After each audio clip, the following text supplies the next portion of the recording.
Yo, what's up, guys? Welcome back to another MMA Breakdown podcast. This is the podcast, guys. Post in the comment section below some questions, and I'll answer them for you guys. Any questions, MMA related, MMA not related. I just want to integrate you cats into the podcast, because that's what this is, a viewer podcast. It makes it more enjoyable if you guys ask some questions. So with that being said, on with the podcast.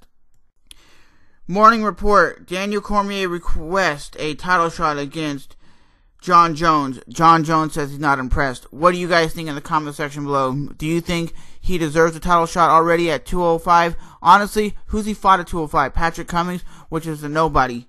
It says, newly minded lightweight Daniel Cormier didn't impress everyone with his quick stoppage of Patrick Cummings at UFC 170. According to the 205-pound champion Jon Jones, Cormier's short work doesn't even come close to getting him a sniff at the title, telling Fox Sports he heard Jones has the ability to say who he wants to fight. Cormier pleaded with the champion to consider him for a title shot.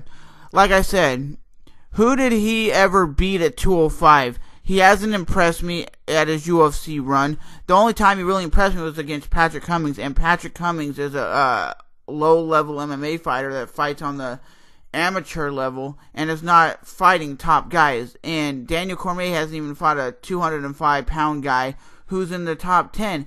Let him fight somebody like Alex Gustafsson or Rashad Evans or Phil Davis. I think Phil Davis would mess him up. He would get pushed to his breaking point. We haven't seen Daniel Cormier push to his breaking point, really beaten down, really come back from adversity at 205 or at heavyweight. So with that being said, nah, man, you ain't getting a title shot until you beat somebody legit. Get a couple fights under your belt before you start begging for a title shot. You ain't gonna get a title shot, and if you fight Jon Jones, he's gonna smash you.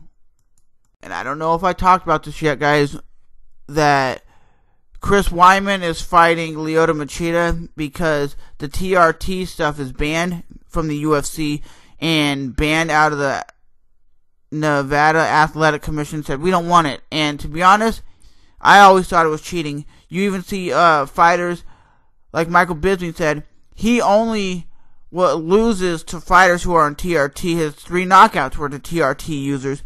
And now these fighters aren't on TRT or can't be on TRT anymore. And they said it's going to be like at least 6 months before these fighters that are on it actually can fight regularly without it because their body is so used to it. So my thing is, will Vitor ever come back and be the beast that he was? I don't think so, because he was on this performance-enhancing drug and using it and dominating fighters. So would you guys rather have seen Vitor, Chris Weidman, or Chris Weidman versus Lyoto Machida? Because Lyoto Machida stepped up after winning 2 fights in a row at 185. I think Lyoto Machida has a better chance to win than Vitor. Vitor would have whooped his ass maybe in Brazil, but not in the States. I don't see that. I think he's on TRT too much. And even George St. Pierre was fighting for this. He's saying, you guys are on TRT just overusing it, abusing it, and look what they did. They got rid of it, which is a good thing. So, and another fight I want to say I wish would have happened. You had the controversy with Gilbert Melendez coming out wanting more money, actually signed a contract with Bellator, but the UFC matched it, and now they're going to have a title fight with Gilbert Melendez versus Anthony Showtime Pettis. But the weird thing is, they're putting on the Ultimate Fighter, so that fight's not going to happen for another 10 months. And I would rather have seen the super fight with Anthony Pettis versus Jose Aldo. That would have been a better fight. A lot of people know him, and a lot of people honestly don't know who Gilbert Melendez is. They just don't. And if you're not a hardcore MMA fan, you're not even knowing who Gilbert Melendez is, and you're like, how is Gilbert a top lightweight, and how is he already getting a fucking title shot in the UFC? Because a lot of people only watch UFC. They don't watch Pride, 1FC, Bellator, World Series Fighting. They don't. So my thing is, guys, would you rather have seen Gilbert Melendez versus Anthony Pettis or Anthony Pettis versus Jose Aldo. I think Jose Aldo would have gave him more of a fight, but I'm not saying Gilbert Melendez is a crappy fighter at all. He's a good fighter. And then you had on Twitter that Nate Diaz wants to relinquish his contract from the UFC, even though he's the top 5 guy in the world, and wants to just get up and leave.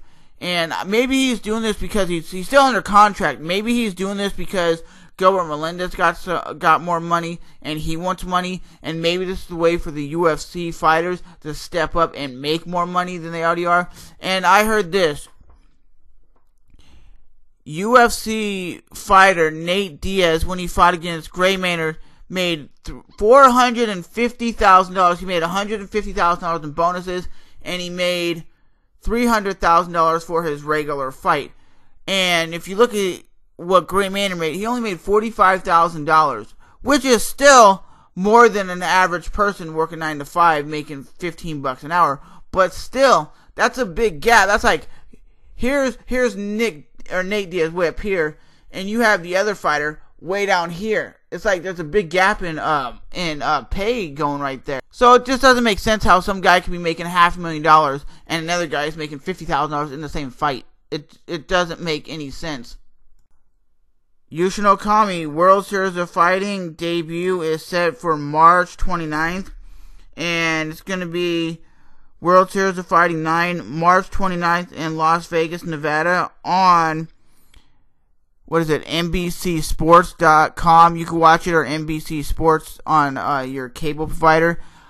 I think the dude should still be fighting in the UFC. He's one of the best 185-pound guys.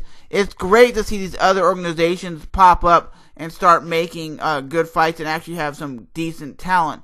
He did fight Anderson Silva, and Anderson Silva fucked him up. But still, he's still one of the top 185-pound guys. So, you got on UFC Fight Night on May 10th, you're going to have headlining Matt Brown versus Erick Silva. I think Erick Silva is just going to get his ass whooped. I honestly think at the 170-pound division, Matt Brown is one of the top pound-per-pound guys. I would rather have seen Matt Brown versus Carlos Condit, because that was one of the fights that was supposed to happen, but Matt Brown got injured. But to be honest, Matt Brown is on like a 6-7 fight win streak. This fool is a beast. Erick Silva, last time I really seen him fight was against John Finch, and John Finch annihilated that fool, made him look like trash. So, in the comments, who do you want to win that fight? Erick Silva or Matt Brown? Matt Brown's just one of those dudes who comes out there and swings and goes for the finish. He doesn't go for points or play it safe. He's one of those dudes who goes out there and tries to basically fuck you up. He reminds me of Joe Lozon. Joe Lozon might never be a champion in MMA, but he's a guy who goes out there with extreme heart, extreme dedication, and he puts his ass on the line. He doesn't care if he wins, loses, or not. He puts on exciting fights. And that's what Matt Brown does. That's why Matt Brown gets all these bonuses, because he goes out there swinging for the fences to hit home runs every time. He doesn't go there to play games. So, Matt Brown is going to win that fight all day, every day. So, everybody's talking about Gilbert Melendez making this big deal with the UFC. He's probably one of the most successful MMA fighters right now, making the most money.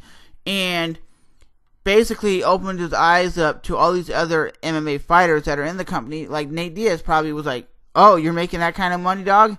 I want to make some money, and I want to get paid. So he wants to redo his contract. But let me know what you guys think of Gilbert Melendez. Is the money thing going to his head? Because a lot of people, it even says on the MMA Hour, he talks about people think he's a millionaire, and the money's just going to his head. There is a point when you're making so much money that money can cause you not to think straight.